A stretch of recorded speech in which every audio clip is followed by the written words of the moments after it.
Hey guys, magluluto ako dito sa bagong bili na aking garlic na lutuan na pwede isaksak sa solar.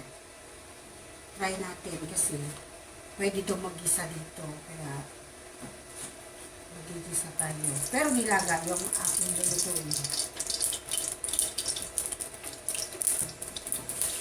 Mag-isa natin guys. Testingin natin yung bagong bili na aking stem. Para makatipid sa gasol. Ayan, umiinit ko siya. Oh! Nagpasa ko sa aming luya.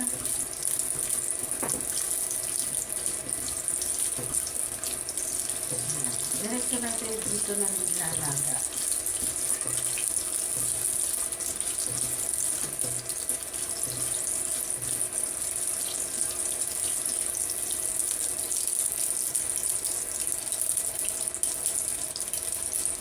Naglalagay ako ng bawang. Bisa talaga ito guys. Bisa talaga siya. Legit na bisa. Literal na bisa talaga. Merong kamatis. Pero nilaga ito guys. Masarap kasi yung kamatis sa nilaga din. Yung iba hindi naglalagay ng kamatis kasi nilaga. Pero iba-iba naman tayo ng style ng pagluluto. Diba guys? Kanya-kanyang style lang tayo. So, next ko na yung kamatis. Yes. Mabilis lang din pala uminit. Ganda. Ganda. Mabilis lang uminit guys. So, nakasaksak ito sa solar. Kaya makakatipid kami sa gasol na ito.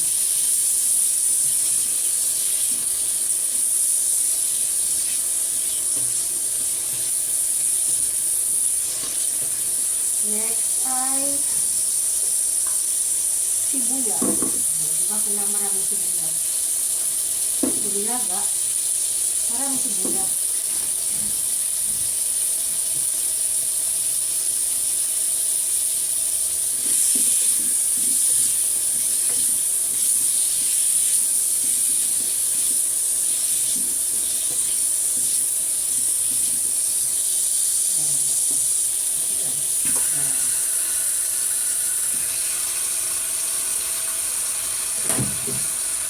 Pork nilaga.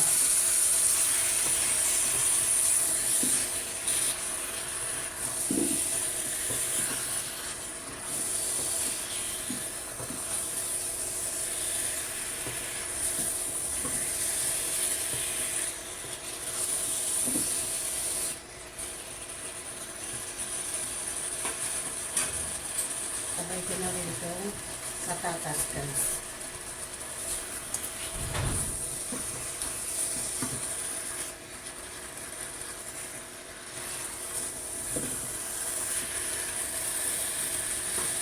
Diyan na natin ang asin para lumasa sa baki ng paminta.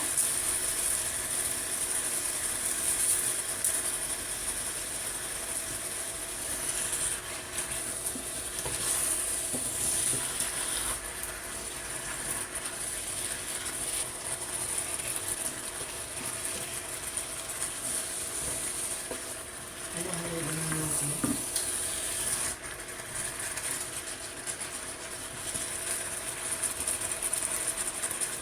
Tubig.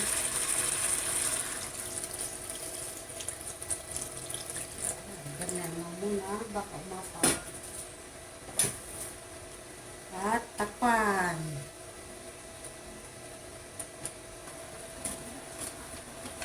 Beans.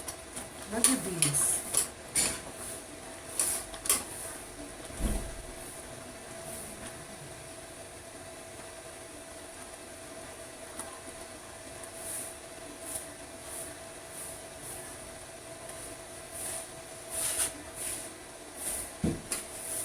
Yes.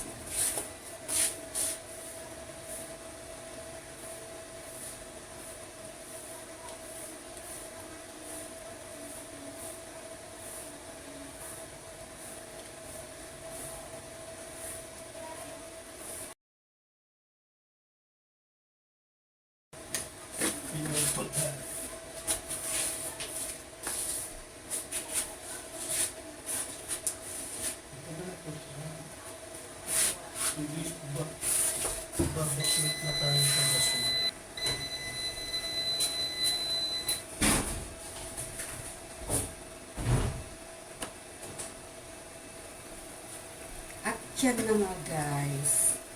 Malapit na maluto yung aking nilaga. Medyo kabado ako kasi first time kong gumamit dito sa solar na ganito.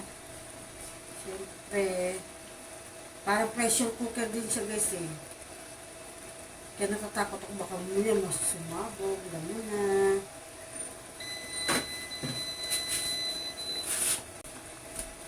Tikman nyo natin. Ah! Tabang.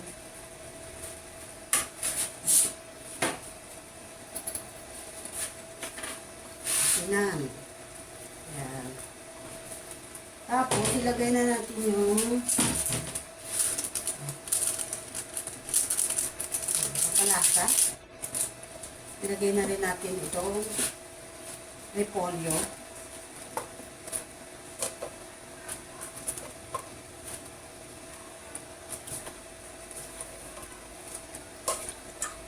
Dahon.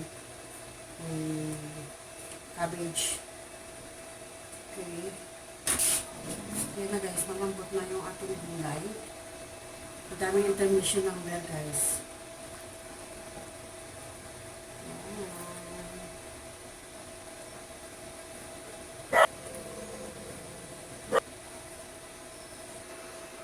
Thank you for watching. Bye-bye.